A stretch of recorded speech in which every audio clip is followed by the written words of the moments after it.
Hey everybody, welcome to the PCS Summer Split Playoffs. We are finally here after so many weeks of play. We get the best of fives, baby. I'm excited to see where it goes. I'm Pirate Tendencies Clement, and our sponsors joining us tonight, in addition to CTBC Bank, who's always been by our side, we're now joined by China Airlines. Thank you very much for sponsoring the PCS Playoffs. Now, Clement, I just got to ask you, how the heck are you, man? We've had a week off. We have been hungry. We've been ready. How are you feeling? We finally get to dive into playoffs and patch 12.14, excuse me. Get my numbers back. I could not be more excited because I think this postseason is going to blow a lot of our expectations out the water. If you've seen our predictions posted online, you know that people have differing opinions. There's a lot of non-standard guesses, and we're actually two of them right here sitting on the caster desk. Now we are. We're talking about the whole caster team. Obviously, not just the English broadcast here, but in Mandarin Cantonese as well. Everybody's been looking at like PSG doing really well. Everyone's looking at a lot of different teams. We're very split in all of our predictions as to who's going to walk away with it. All five of us on the English broadcast picked a different team. Yeah, I actually counted. You said 5 different teams? I think there might be like 5 different final predictions right here coming up between all our casters. But first off, we have to kick off with Player of the Week. I will say that Lee Kai did show a lot of great stuff, but I will also mention that he played up against Jewish Team and Sem9 in the very last week, so the stats could be a little bit inflated here.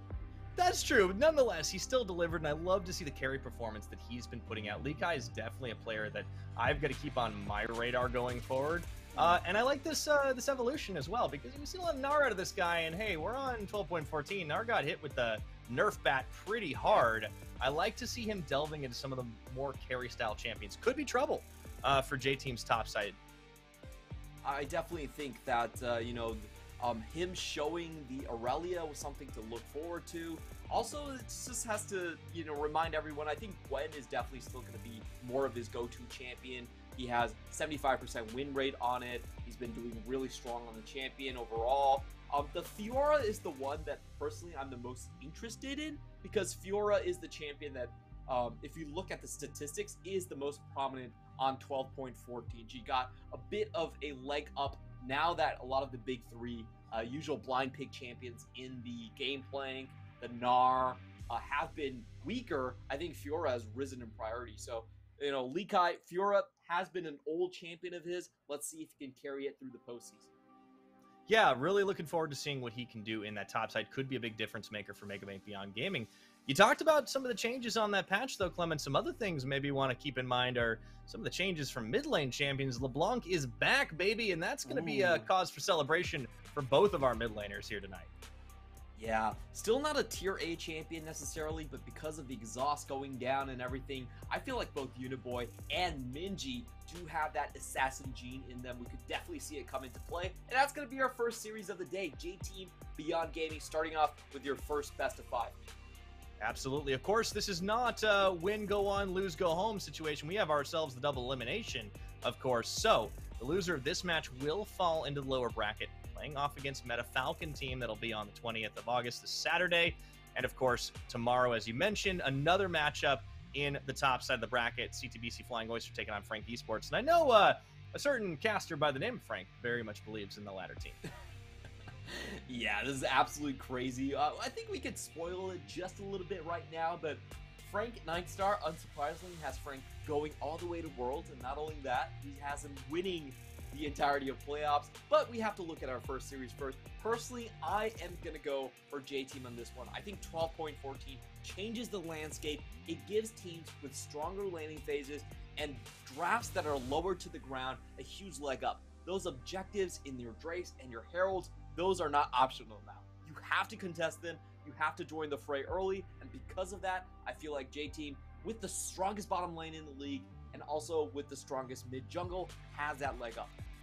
Absolutely. I agree with you there. As you see, most of us have predicted J-Team to win this one today, but we'll see. And here is J-Team, our roster starting out tonight. Yes, it is in fact going to be Driver kicking us off in the top side. Wouldn't be surprised if we see a few swap arounds, but it is interesting to see this squad giving their alternate top laner a bit of time on the Rift. Seen much of Driver at all. He's only played 4 games this split, but I think one of the big reasons he's up here is that Aatrox pick and the counter pick.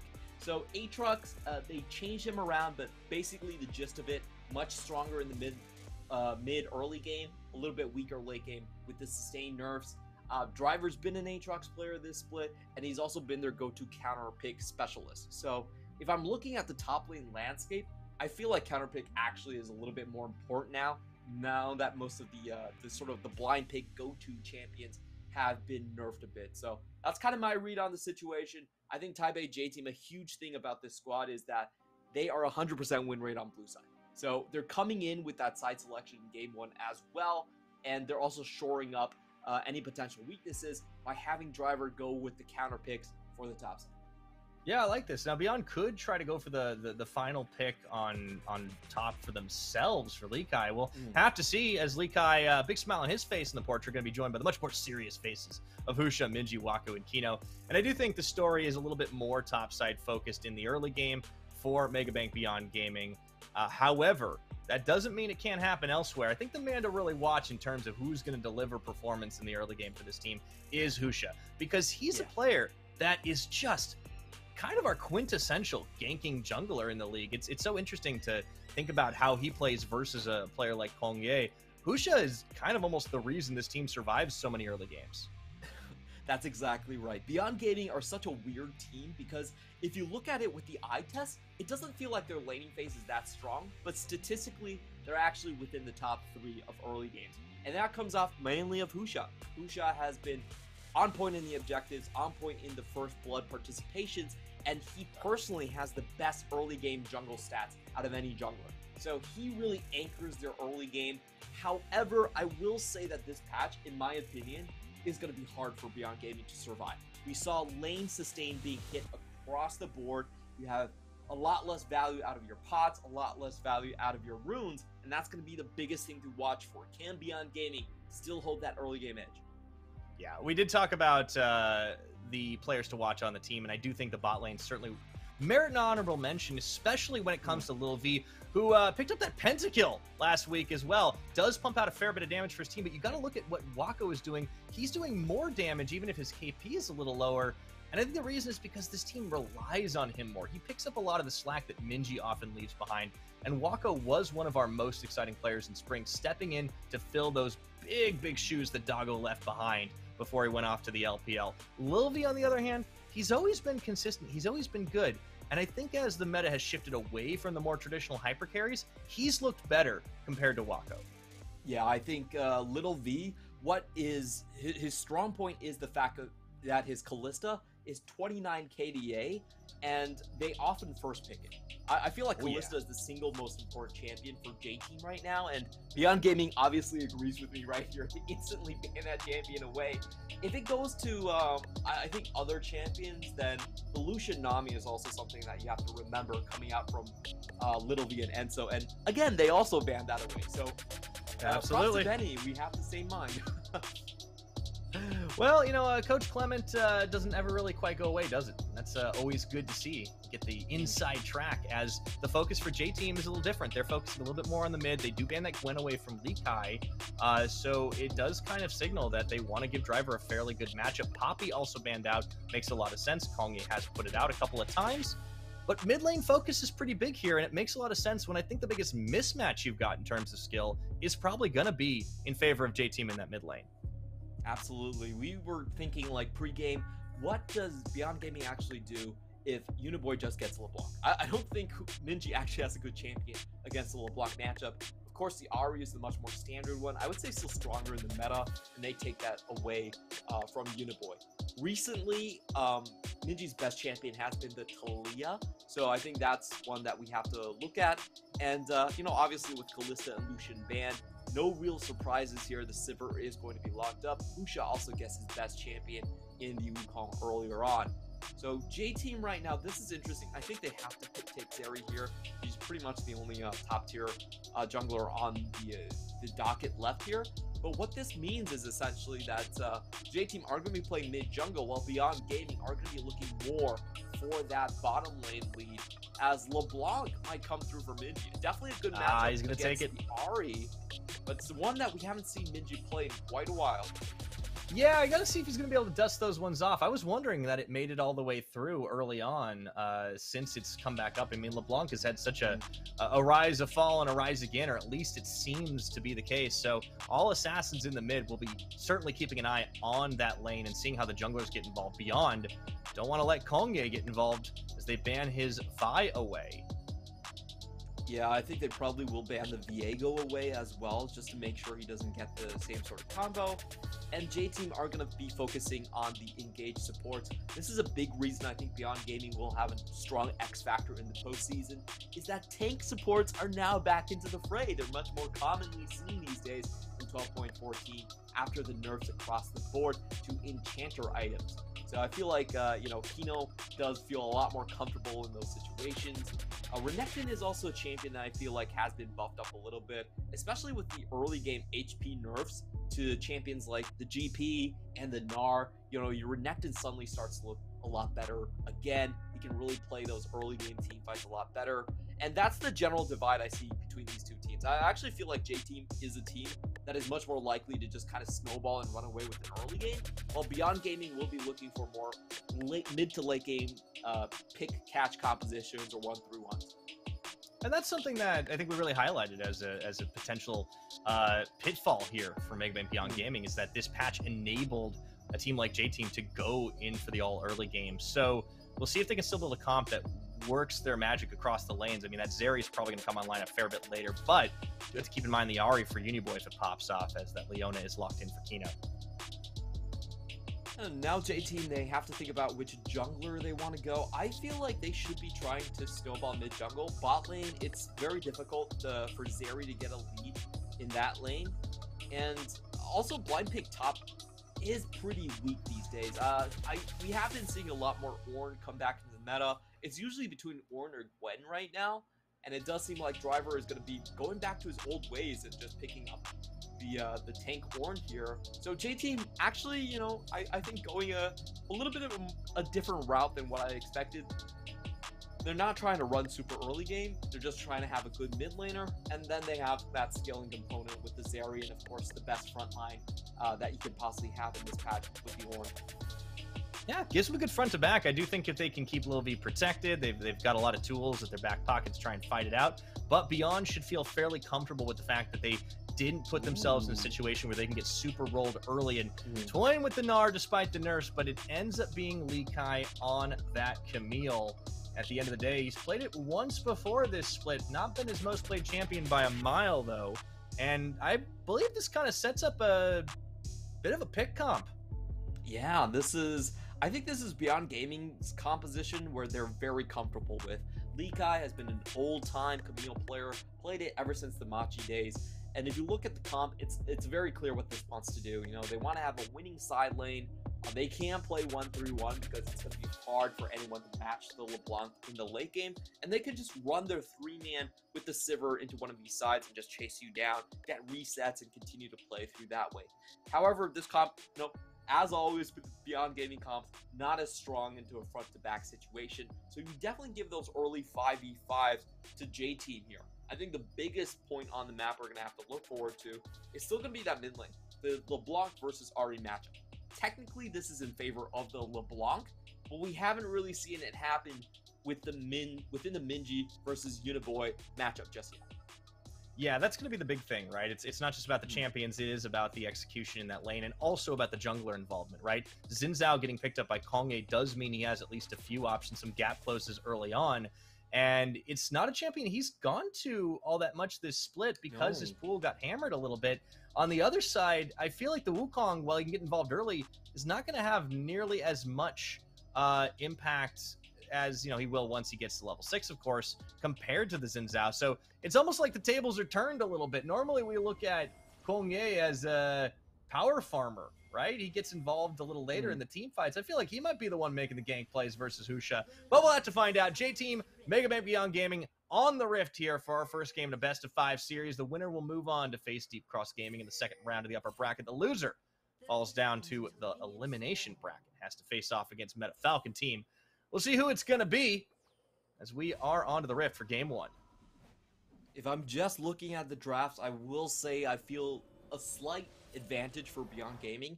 This is a composition that they know how to run. They've run plenty of times before, and it suits a lot of their strengths. For J-Team, I think this is a comp where you're not going to get a straightforward snowball from start to finish. You have to play a lot more of these 5v5s front to back. And to be honest, we're just not sure the performance level that Driver is going to be coming in with. Again, he's only played 4 games this split. He is back onto those tanks, as we see in the early game here. You backpedaling already, Clement? Predictions? Nah, I'm just kidding. Nah, I agree. I think there's a lot of questions. A lot of question marks about this J-Team lineup and the pick ban. I think they've given themselves a little bit of a tough task. And Beyond Gaming are very, very good at finding fights they have no business winning. Yeah, if I'm looking at this draft, it does feel a little bit weird in a couple of locations. I'm really not sure about Kong Yue on the Xin Zhao. Typically, he has been great on champions that have high impact, Kiana, and things like the Poppy or the Wukong. He's done very well at. But I'm just not sure about this Xin Zhao. Xin Zhao is a champion that typically just plays to be a sort of backline guard into the late game. This composition very much is set around protection for Little V. And I really struggle to say that that's the best thing that J-Team have actually played around. Like, I would not say that that's J-Team's strongest suit, protection of Little V. I will say Little V is on a champion that does have a fair bit of self-protect if you're talking about, the ability to get over the walls and Spark Surge can really make or break a game. Zeri is just one of those champions that, despite nerfs, has been really, really high priority for a lot of people for a long time. And I do think Lil V, while he wasn't as big in the like Jinx Aphelios meta comparatively, I think he's a player with a lot of upside. That pentakill was not just a fluke, not just a one-off. He's an incredible team fighter, and I do think if they can protect him, that plays to his strength at least. Absolutely. I feel like Little V, we have to mention this. This is probably individually one of his best splits yet. He is, outside of the comparison with Shun, the second best laner in the PCS. Ooh. And a lot of it has come to the pieces that are surrounding him now. I think Kongyue does a lot of these jungle clears where he's just clearing the bottom side and then going directly into potential ganks there into the bottom. And you also have Ensa, who I think has been a much stronger laner compared to some of Little V's previous support. So Little V has really been set up to shine here. I think he's definitely done well. But now Minji, ooh. Yeah, comes in, gets the setup. Husha wasn't quite ready for it, so it doesn't really take too much. And Minji actually gets a little bit punished on the back half of it as well. Did expect to see action early in that mid lane, but no kills taken just yet. Ooh, excuse me, though. Kino goes in and finds Lil V, forces the cleanse out of him as he's trying to walk away. Should get stunned up there, and they're really lining this up, but Wako just couldn't get in time, even popped the ghost as Enzo knocked him away. Good protection, but it's Beyond Gaming's bot lane that are stepping up here. Yeah, and we do have to mention that pots give you a lot less HP now, 30 less HP per pot. So it's harder to recover from an all-in that goes poorly for your side here. That's gonna force the jungler to come down. Indeed, we do have Xin Zhao going into the bot lane. Husha will come top, and Driver is gonna feel uncomfortable, but he should be fine with the jungler spotted out. Yeah, just a little monkeying around in that bush. Here's Kolnge down bottom, as you said, will be revealed. Kino and Wako playing very safely here. Worth noting, too, I talked about the ghost being popped. It was Wako going for the ghost summoner. They don't actually have defense. And, oh, boy, you might regret it now. The flash into the knockup. Couldn't quite land out of Wako, who's a little out of mana right now. But Kino takes a lot of punishment still, though. No first blood. Yeah, and that's a big win there for J-Team, as they do get that flash down on the side of Wako. He now has neither summoners here. Meanwhile, in the top lane, we just see Driver actually getting a huge chunk onto Lee Kai there. If he ticks close to level 6, Lee Kai could be in trouble. I was going to say, what's going on up top side? Lee Kai is he's getting bullied around by Driver. I was wondering. The way I see this is that I feel like Lee Kai probably overbaited. He had Husha in the top side there, and the wave was pushing towards him. So my guess is he probably baited a trade, try to get Driver out, but Driver knew that Wukong was there the entire time and just said, okay, I'll take the trade and walk out. Speaking of, Husha gets spotted again down bot. One thing that J-Team have done very well is warding up a lot of these bushes and preventing Husha from having a huge impact early. Still wouldn't expect the Wukong ganks to be nearly as effective until Cyclone's ready, But speaking of ultimates, we're starting to get them popping up mid lane Yep. as well. Uniboy dings 6 around the same time as Minji. Kongye still on 5, waiting to get involved a little bit more. But it's a little bit of a quieter early game, and I think despite the efforts by Beyond, they should be pretty happy about that. Yeah, I think most of their laning phase are absolutely fine. I will say if I'm Beyond Gaming, I would prefer to have a little bit more of a lead in my mid and bot lane. That hasn't really been the case this time around, so they are a bit behind schedule. And now we are going to be heading towards the most important phases of the game, which are these neutral objectives on 12.14. So the gist of it is Drakes now grant you 50% more effects than they previously did. Huge bonus. Heralds also give you 200 local gold. So what this means is that the early objectives are do or die. You cannot give over 3 early Drakes or 2 Heralds and expect to outscale out of your position. That just does not happen anymore on 12.14. You also cannot expect to just leave your AD in the bot lane and hand over Herald. Because of that 200 extra gold, you have to contest. So this is going to be the most action-packed phase of the game. Riot has came out and said, you know what, we feel like our early game between pro teams has been a little bit slow. Too many people have been sitting on their Azirs, sitting on their Gwens. We're going to make that a thing of the past. Yeah, it's starting to get a little bit more exciting early game for sure. And already, even without the first blood, a couple of attempts happening in this one. You know, you talk about neutral objectives. That's something that Beyond Gaming have been very good at this split. You look across the board, and they have first tower about 3 out of 4 times in their games. Their first blood percentage is one of the best in the league, and they're also not terrible at taking the early dragons. J-Team, on the other hand, are a little bit of a slow roller squad. They're one of the worst at dragons in the early game. I always say that dragons are not always very indicative of how a team's doing, because a lot of times you're trading Herald for Drake, and the Herald is usually worth more. So you typically do want to look at Heralds, and even in that comparison, Beyond Gaming does come out ahead. Yeah, 72%. That's the thing. Herald. They're the best team. They're the best team at Rift Heralds. And not just even the first so one, just in general. I just think that Beyond Gaming are actually super clutch, and Husha's been doing a great job in a lot of these so far. As we do have actually just a straight push in on the bottom side, so it looks like J-Team are just going to go for that early Ocean. They're going to muscle in for it right here. I do think with that being in plain vision, it means Husha can hop the wall, get a setup, actually get spotted by Driver. And here's a roam. They're actually going to mid lane right now. I think they might want to try and instead force a play onto Herald. Yeah, this is interesting. So they do have a head start on the support if they want to go for it. If we see right now Kino on the map, still a ways off towards getting that one. But no, they actually just just go up for a roam here, and just looks like they're securing vision in wait for those objectives to go down. Now we finally get some action. Yeah, Enzo going to be able to find out Kino here and gets the knockback. Whoa, that was a bit of a rubber band as they hop the wall. Lilvi forcing out the flash. Kongye slowed down by Kino's ultimate, and they will be able to walk away, but not for free. Still no first blood 9 minutes into this one, but certainly not for lack of trying, Clement. Yeah, that's actually quite well done on the side of J-Team. You know, they roam up, they let the push in, and then they come down to collect the summoners once more. That's 2 ultimates now burned on the side of Beyond Gaming. J-Team do have a decided lead in this Drake if they want to contest for it. But as we said, usually most teams still prefer the Herald compared to the Drake. Now, especially true for the Drakes that are not Hextech and Infernal. Those 2 Drakes, after the buffs, are just absolutely insane. You do a lot of teams would like those Drakes, but usually when it's just an Ocean or a Cloud, a lot more teams would actually still try to move their priority into the Herald and collect that extra 200 gold.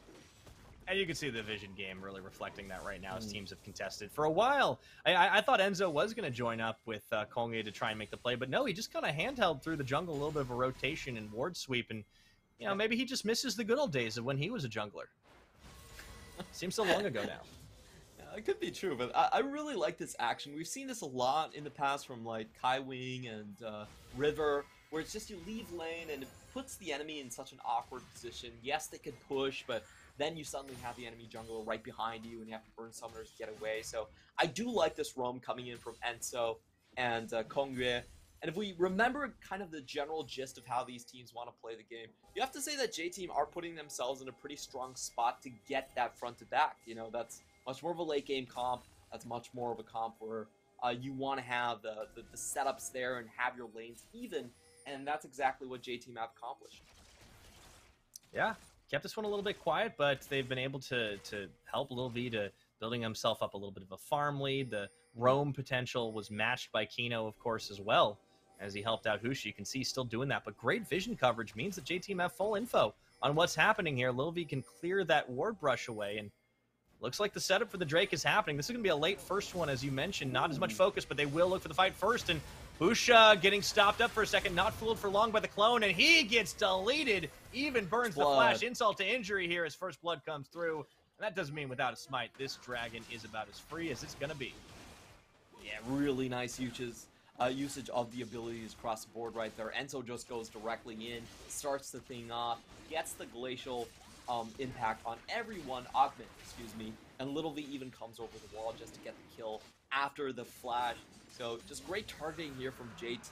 I like their preemptive moves here. You could see that Beyond Gaming were trying to fish around the periphery, try to find that kill, but Enzo just ends all of that. Enzo doesn't give them a chance whatsoever. They land, the wind becomes lightning slow, enabling the follow-up there as well, and everybody just dumps the damage on Arusha.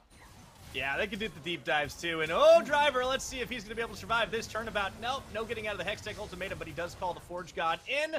Can't send the Oran Horn back, unfortunately. So, Big Man Beyond Gaming will get some revenge here, Clement, but they don't claim an objective off of it.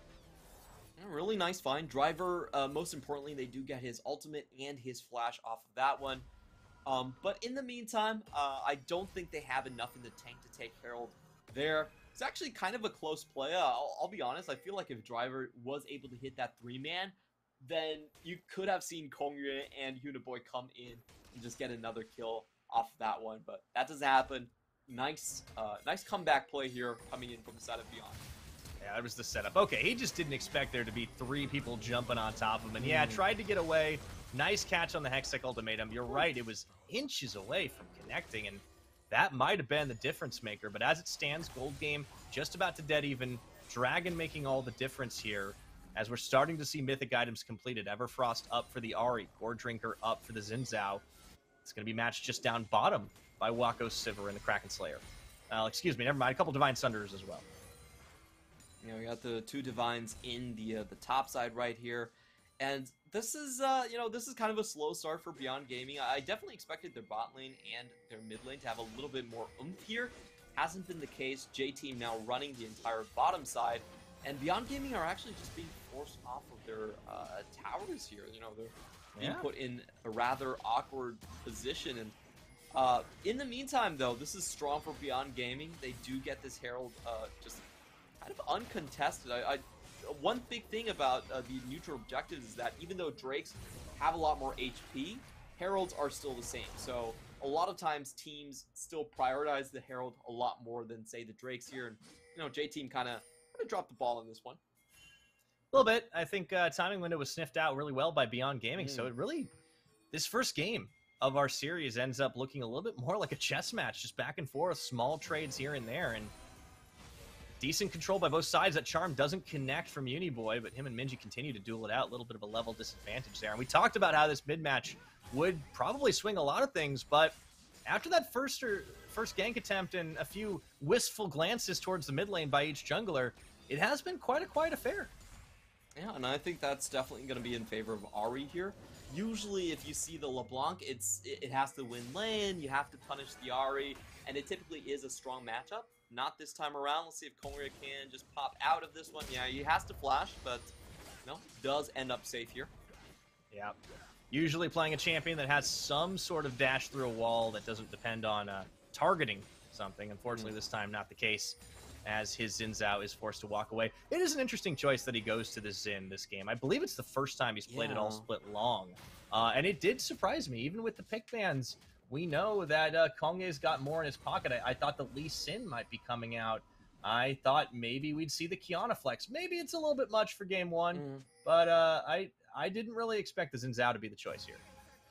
Neither did I. It's his first time on the champion this entire split, and usually when he's trying to play something more defensive for his backline and Lil V, he does go for the Lee Sin, like you said. You know, Xin Zhao is much more an early game do-or-die champion now, so I feel like what happened here was that J-Team wanted to preserve some chance that they could just snowball an early game lead here, but when it comes to the mid-late game, I would say I actually favor Lee Sin over the Xin Zhao. I feel like Lee Sin has a lot more playmaking potential in that regard. Maybe his How do you feel about a Wukong, though? Oh, never mind. Enzo gonna get that pop-up onto Minji, but very slippery. Minji does get out, and Husha was able to distract a lot with Clone too. Yeah, I wanted to know how the late game of the Wukong's gonna stack up to this Xin. So I definitely think that Xin, the reason you pick him is for that Guardian Crescent. You sweep everyone away, and you can keep Zeri alive and Arya alive for a long time. And the idea here, I think, is just because Beyond Gaming is trying to play such an aggressive early game, such an aggressive dive comp, that you just want to... Yeah, Kino and stopped up. Uniboy gonna get caught, but Minji, that's a good amount of burst there. Does he actually get away from this? That's the question. Here comes the Cyclone, and Lee Kai opens up with a kill. Hextech ultimatum onto Konge, who cannot survive through. Beyond Gaming keep finding angles. They've done this all split long, and they do it again for 3 kills.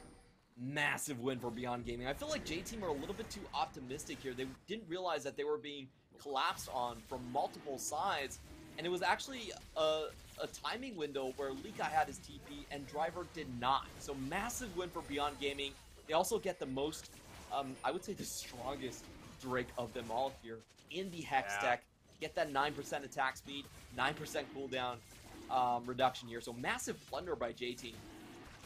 This is huge. Beyond Gaming just get a huge swing, and they're also going to be able to get another charge. Oh, Lil V was so close. He couldn't finish Shelly off. Yeah, this was a great setup, you think, but the collapse comes in reverse. And watch the health bar of Uniboy just disappear in this fight. There were so many awkward angles for J-Team. Look at Uniboy. He actually has to walk through 2 champions just to run away, and he doesn't even get any damage down. Warren also can't join the fight at this point. Beyond Gaming with Wako's ultimate able to chase down the rest of J-Team, and you know, this is a weird one, but J-Team just picked a fight where they were at a decided disadvantage.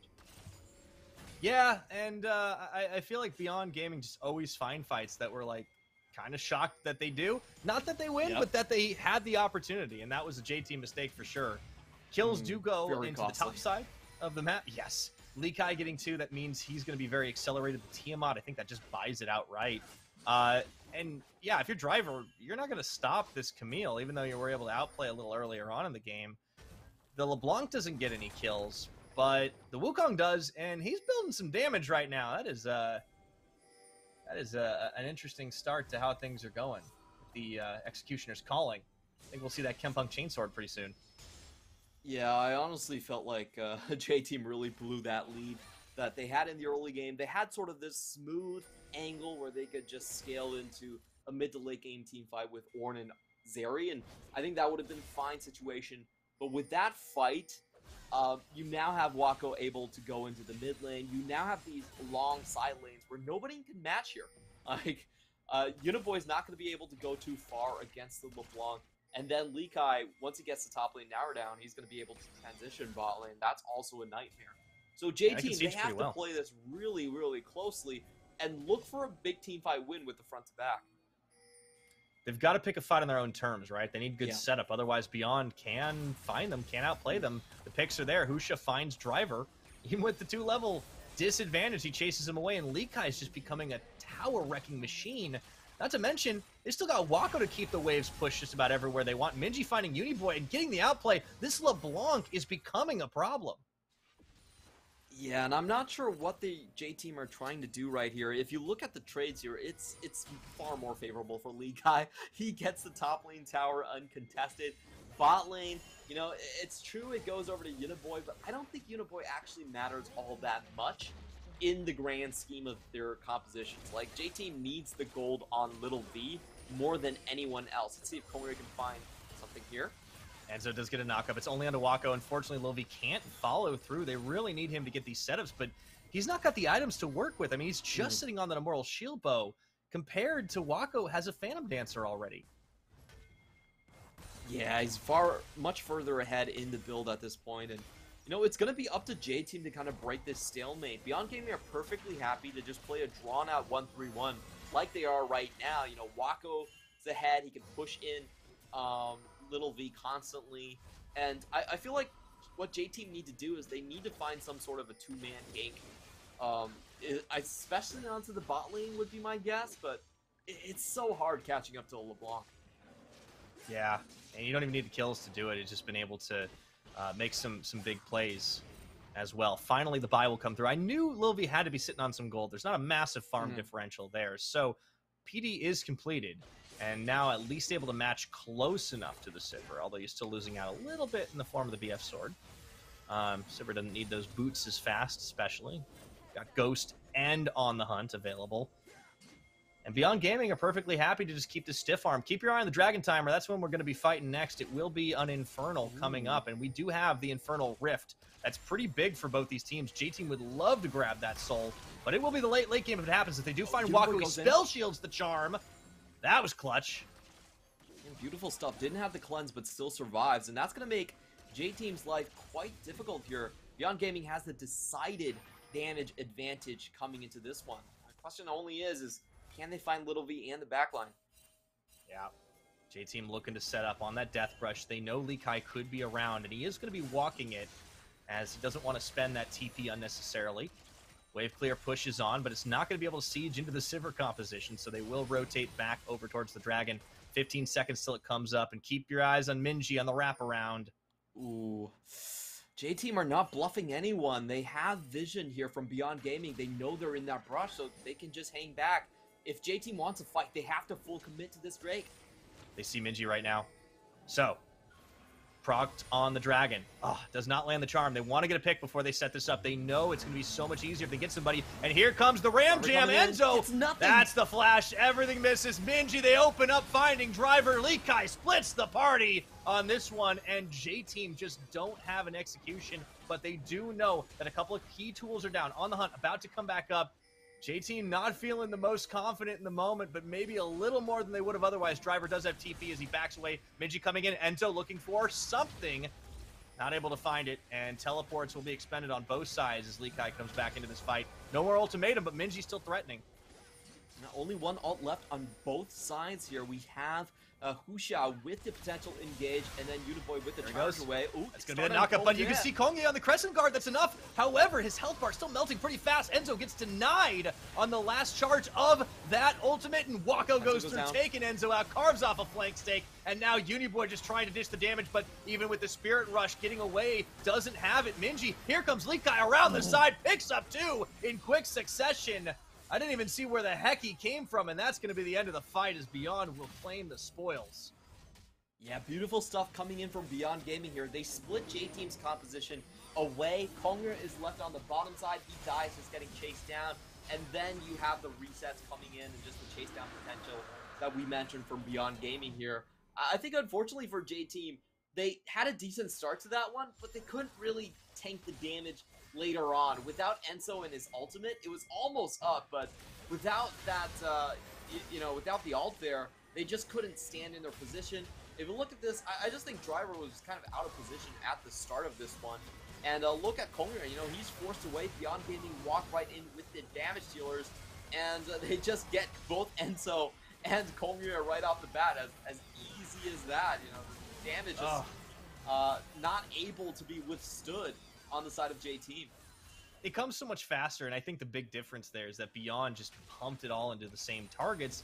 J-Team split their focus because they saw opportunistic moments but didn't get what they needed. They need those teamfight ultimates available, but they used a lot of them either defensively or on a pick attempt, not having the regular flash headbutt pulverize combo available, having to rely on the longer setup of the Hex Flash, and not having the Ram Jam. Punished them. Now they're setting up a Death Brush, and I feel like Beyond are wise to these tricks. They have to know this is happening, but Wako and Kino, here we go. The Ornhorn going to be coming through. They turn on to Kino, but do they have the damage? He's just tanked it through. Nope. You can see they don't. Now the turn's coming in. The trap is closing. Lee Kai becomes unstoppable. The true damage is just so huge, and that Camille, certainly the scissors have been sharpened here, and here is Beyond moving forward. Uniboy goes Uniboy will down. fall Ricochet. to the Ricochet hits. That's going to open up the Baron. Oh boy, and J-Team, this Ornn has just not been working out for them. They have a front to back, but trying to catch these members from Beyond Gaming proves far too difficult. They only get the support in that one, and then the comeback kill from Lekai was beautiful. It just cuts right through that damage reduction on the side of the Alistar. Oh dear. Kongy's got nowhere to go after this one. He has to Forced to flash flash out, but I'm away. not sure that saves him. Kino, okay, they may not be able to chase this down for longer. Never mind, they certainly can. Kongye doesn't quite get popped, but after the Baron, after that fight, big dinner, they were looking for some dessert as well, and J-Team have just been left out in the cold right now. 26.5 minutes, the gold lead has opened up so substantially, Clement. It's 7,000, almost 8. And we're going to have to take a look at the replay right here. I understand what J-Team are trying to do, but so far they've just not been able to find these targets. You know, look at Kino right here. Everything lands on him, but he's already underneath the tower at that point. And watch this from Enzo. He just gets deleted by the true damage out of Lekai. Nothing he can do right there.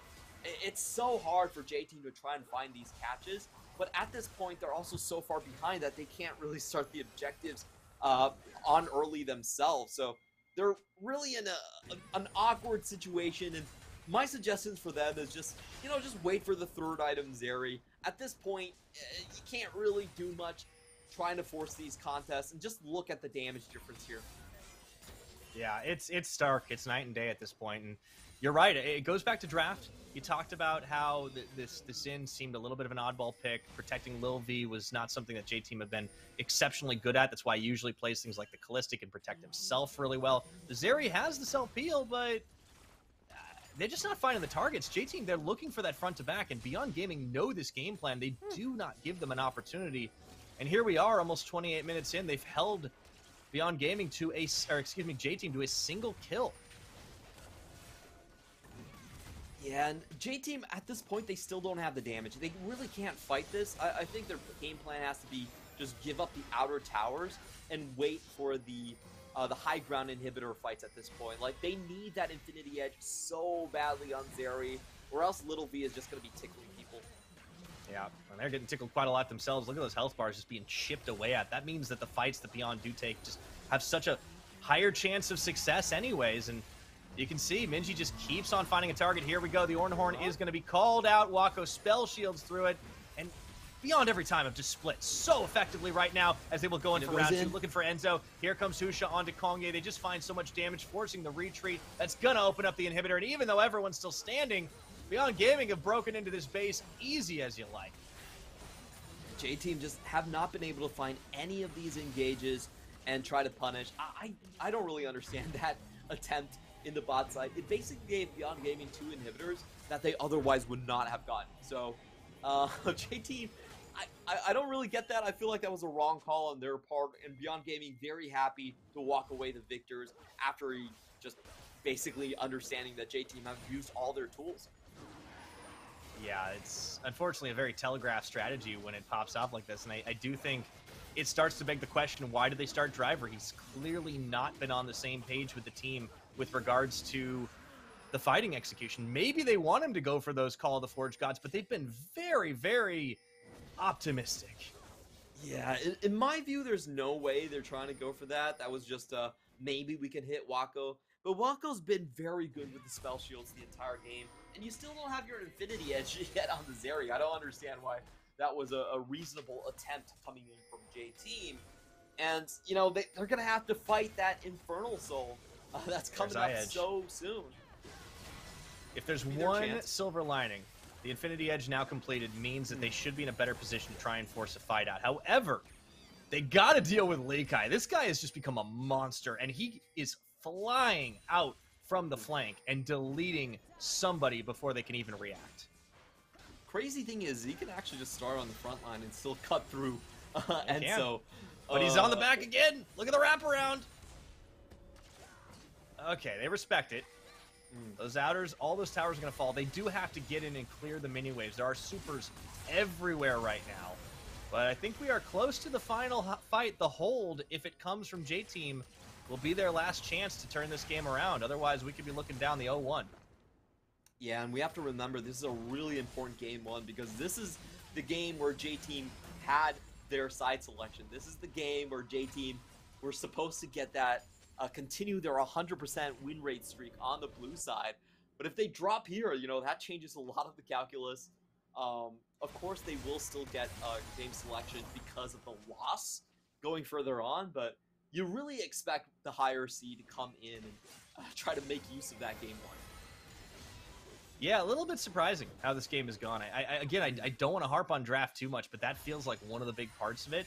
Just some of the choices have not necessarily been where you'd expect. I think Beyond have just identified that the strongest part of this team was going to be Lil V.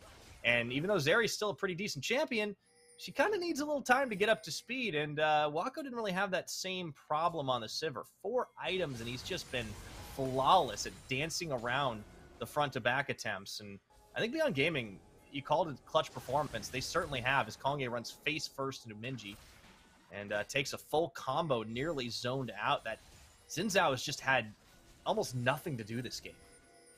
Yeah, I don't really see what the Xin Zhao was there supposed to accomplish. And here comes Beyond Gaming. Oh, big old tack sweep, and they move into Enzo into get a big knockup. However, Minji and Usha in the back, making Lil V's life hard as they send him back to the fountain. Wako goes on the spree, and it is just 1, 2, 3, lights out, Uniboy deleted, and that's going to be GG for game 1. As easy as that, Beyond Gaming catch J-Team right outside of the base. The jungler's already low. They have multiple flank options into the backline. And Zeri, even with double sums up, not able to survive this one. Beyond Gaming shock the higher seed in J-Team and take down game 1. Starving out J-Team, held a single tower, a single dragon, a single kill. And I think there is quite a lot of shock for the J-Team roster, especially as we had been predicting them to be the winners of this series. All but Nightstar had believed in J-Team, and I think there's going to have to be some changes going forward. I don't think this game's all on Driver Clement, but I do think they need to swap him out.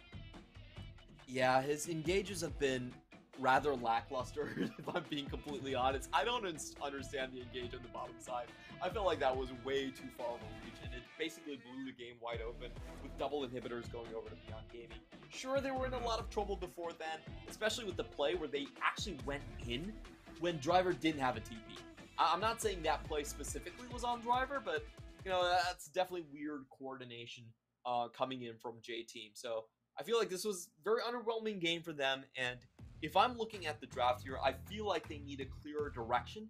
And are they going for late game or are they going to go for early game? Because I feel like they can play either one decently, but early game is where we want to see them at. I feel like if we look at the personnel that they have and the potential to just blow Minji and his champion pool wide open, then why not just get why not give the counter pick over to the side of Uniboy?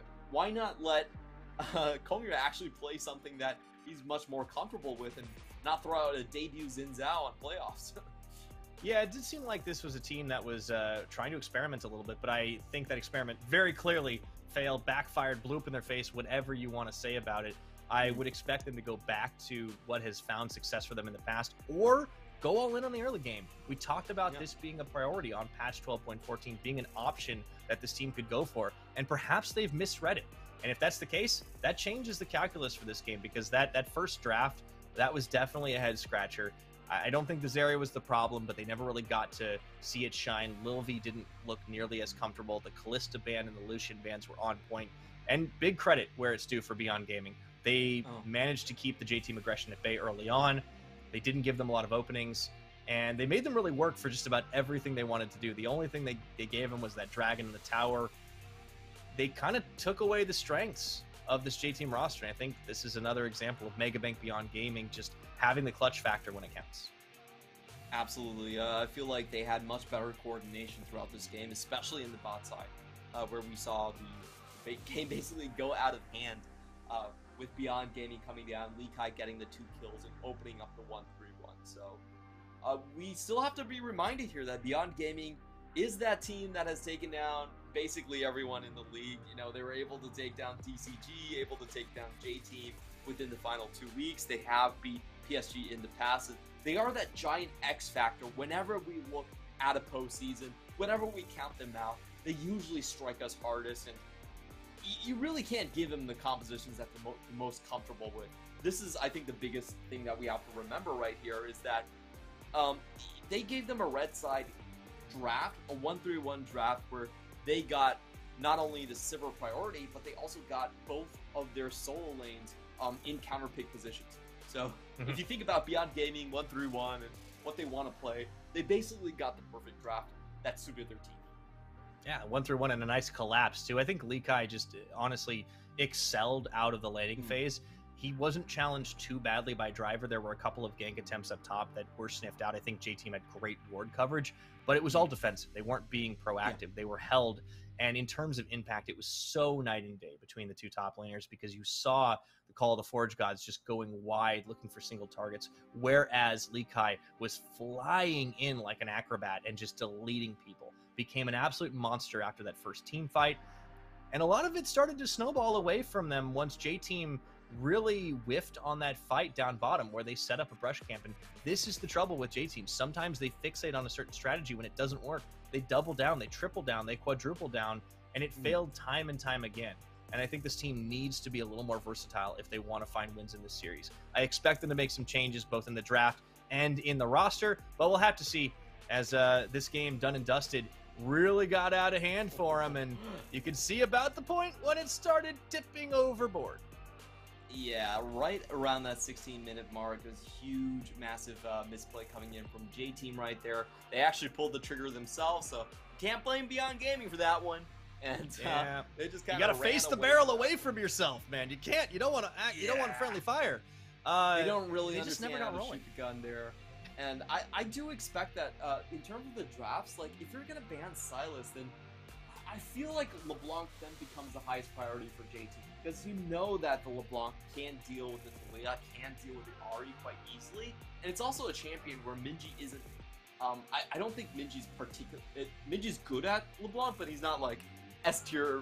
It's not his best champion by a long shot. So I feel like J-Team could wait a little while longer on the mid lane pick and have a higher priority on the champion overall. Like, well, what I mean is, like, okay, if you don't take LeBlanc here, you pick something else, then I can save that LeBlanc pick for myself. I actually don't mind if the Ari goes over to the side of Ninja.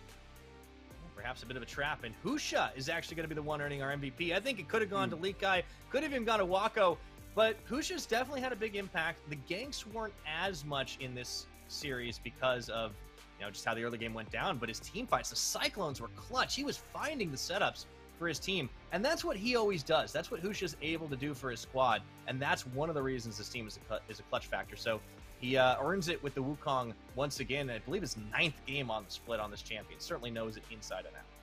His best champion by far, and I think he's been able to get good early games on it. This time around, we saw that triple man Cyclone kicking open the door for the early game, and once again, he does it on the money. Absolutely. So, one game done and dusted. We'll see if J-Team can bounce back right after this.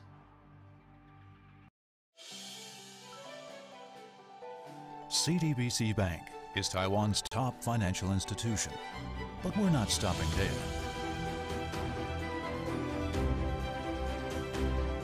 We're crafting an international brand